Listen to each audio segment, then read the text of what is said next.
Hey everyone, thank you so much for coming to my YouTube channel. Today I'm going to be doing this look for you guys, and I really hope you guys like it. So I'm going to first go in with my Got2b gel and just make sure every single one of the hairs on my eyebrow has product in it. And yeah, so then you want to just brush them all the way up, and when you're finally done doing that, you can drag it across the top like so and get that final shape that you want. Finally, I'm gonna go and start my eyeshadow using my P. Louise base. I'm gonna set my entire lid even past where I'm gonna be applying shadow, just because I like to mix my contour in with my eyeshadow, which you'll see later on in the video. So yeah, you just want to set your entire lid and make sure everything's covered.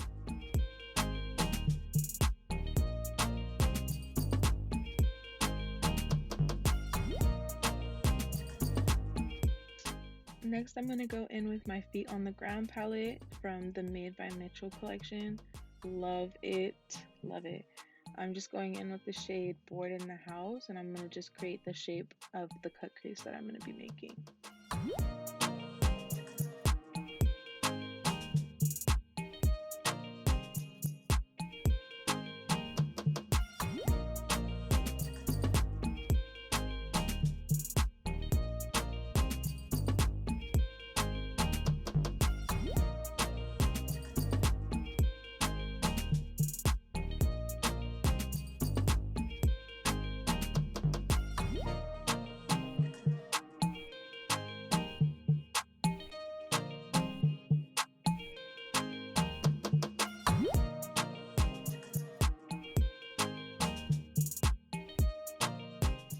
So now I'm going to go in with the shade Ground and just apply it completely over the last shade Bored in the House, but just bring it up a little bit above it just to create that dimension underneath it, and then be able to blend it from the top, and then you'll watch me do that in the next clip as well.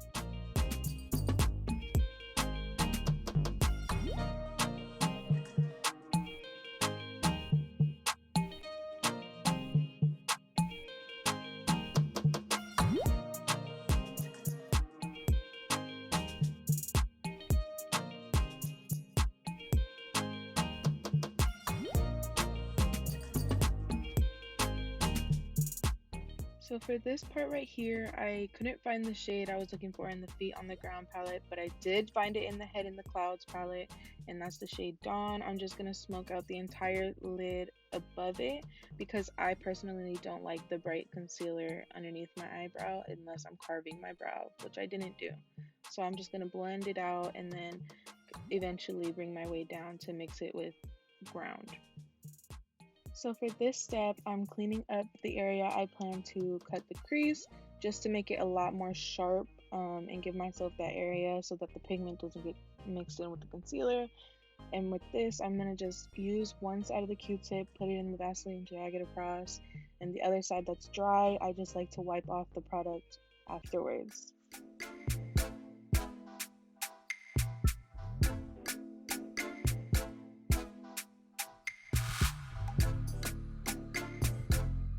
Now for cutting the crease specifically, there's two ways to go about it. There's like the pat and drag technique, which is kind of what I'm doing right here. And then there's also just like the technique where you dip the brush in a little bit more of the product and you can drag it across, which I kind of tried to demonstrate there. But either or work. It depends on how shaky your hands are. Mine get pretty shaky, so I kind of like to do the pat and drag method. I tend to work a lot quicker when I use that method.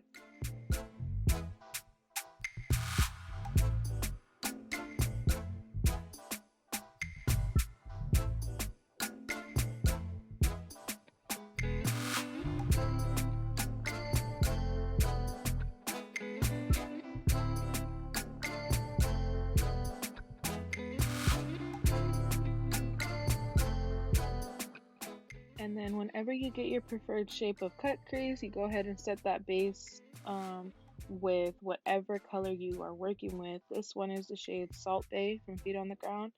And you just want to make sure you can cover all the concealed parts. Otherwise, if it is still wet, it can get on the upper part of your lid, which can just make the cut crease not as sharp.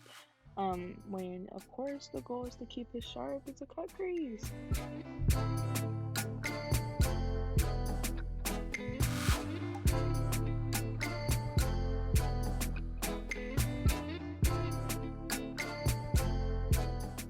Next, I'm going in with my Cover FX gripping primer, and I'm just applying it mostly in my T-zone, but I focus a lot on my nose.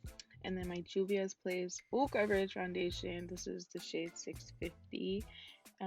It's super pigmented and it covers my acne like crazy. But yeah, so I just go ahead and apply it everywhere, even on my ears apparently. But yes.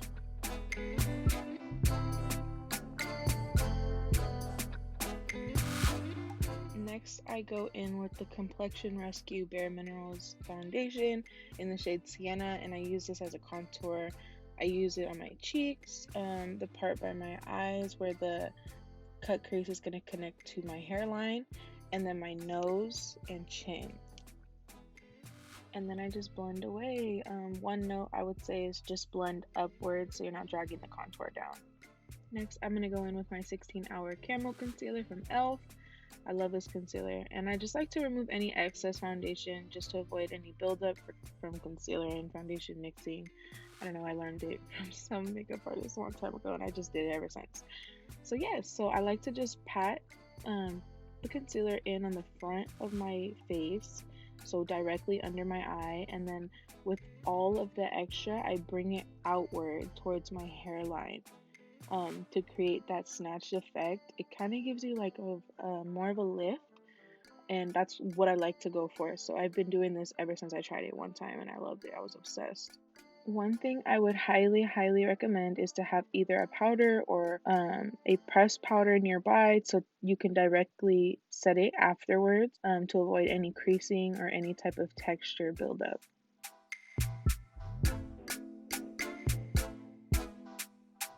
And then directly after setting my eyes, I like to go in with whatever powder I'm using and just cut underneath my contour area.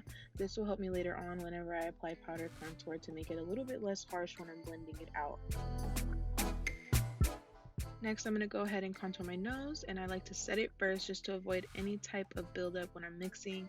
I'm going to go in with the two lighter shades from the NYX palette, not the shimmer one. And then I'm going to go ahead and highlight the parts of my nose I want highlighted, aka the tip and the bridge of my nose.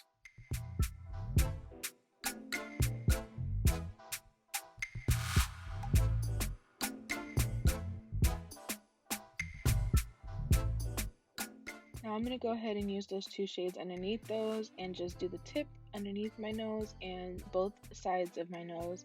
And you don't really need to make it perfect because in the next step you are going to carve it out with some translucent powder, which will create that sharpness for you so you don't have to do much of the work.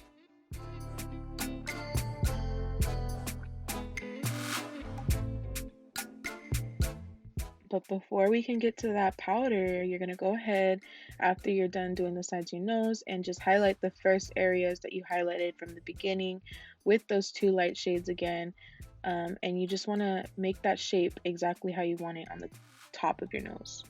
Now I'm going in with my Airspun powder I got from Walgreens, and I'm just doing the sides.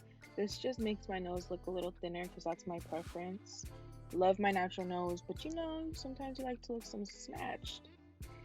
Using those two shades from contouring my nose, I go ahead and contour in the areas I did prior with the liquid contour just to set it in place and actually create where my contour is going. Then I'm going to go in with this Note blush that I love. I love any salmon blush that I could get my hands on, so I'm going to just go ahead and do way too much blush. And whenever you're done adding your blush, you go ahead and just blend out all the powder that you put underneath your contour and on your nose. I completely avoid using a brush underneath my eyes because I always see that it just takes away the pigment of my concealer and my powder. I don't know why, it just doesn't work with my eyes. So I like to go in with a beauty blender and just press all the powder that I have underneath in my eyes, and then whatever excess comes off, I just leave it as is. I don't do anything else but that, and that's what creates the brightness that I always have as well. Next, I'm going to go in with this Ofra X Makeuptutorials collab highlighter and then spray my brush to give it more pigment and go ahead and just highlight my brow bone, my nose, my chin, and just glow all day.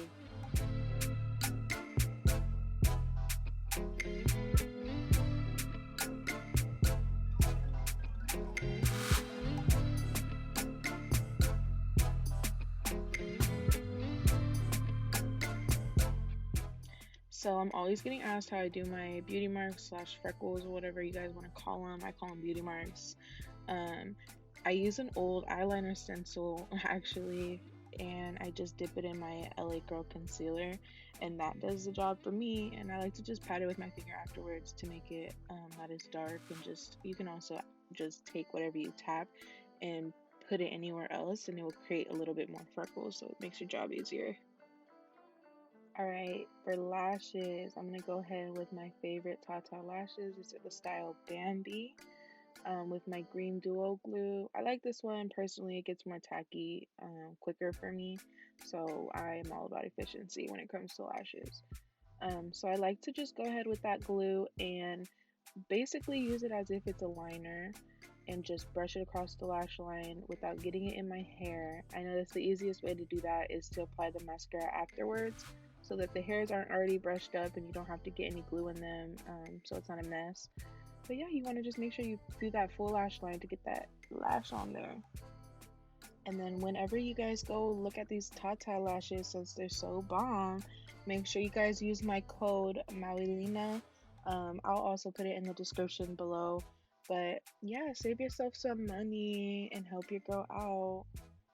So when your glue gets tacky and low-key looks like it kind of disappeared, you're gonna go ahead and go with your lash, and I like to start at the ends and just make sure it's secure and pressed fully in, and then I go ahead and grab the front and apply it.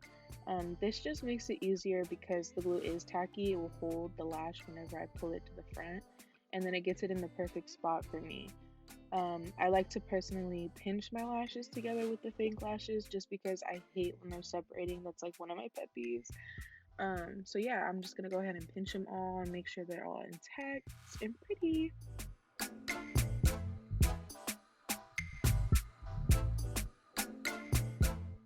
So next, I'm gonna go ahead and do my waterline. I got this white liner from at Flirt With Me Boutique on Instagram, and I'm super picky when it comes to waterlines, but this one's bomb.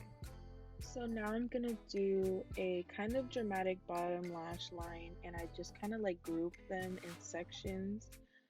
It makes it look a little bit more dramatic and full. So I like to just do at least 3 to 4 sections and just let it kind of dry and then add again, and then that creates the darkness, but you can kind of see the difference. Now going in with my Cork lip liner from MAC and this Beauty Concepts lipstick in the shade I Don't Know because I got it from Ross. I'm gonna line my lips and just make them look the size I want them to look because it's 2020, baby, and we could do what we want. That's the point of makeup. So after I'm done lining it, I do go directly on top of the liner with the lipstick. I know some people like to avoid it, but I actually like when I mix the liner in with the lipstick because it kind of changes the color of the liner. And that's pretty much it. If you want to go back in and go in with the lip liner again after the lipstick, that's your preference, go ahead and do it. It would add more depth if you wanted that. I did try to create an ombre lip, so that was the goal of this one.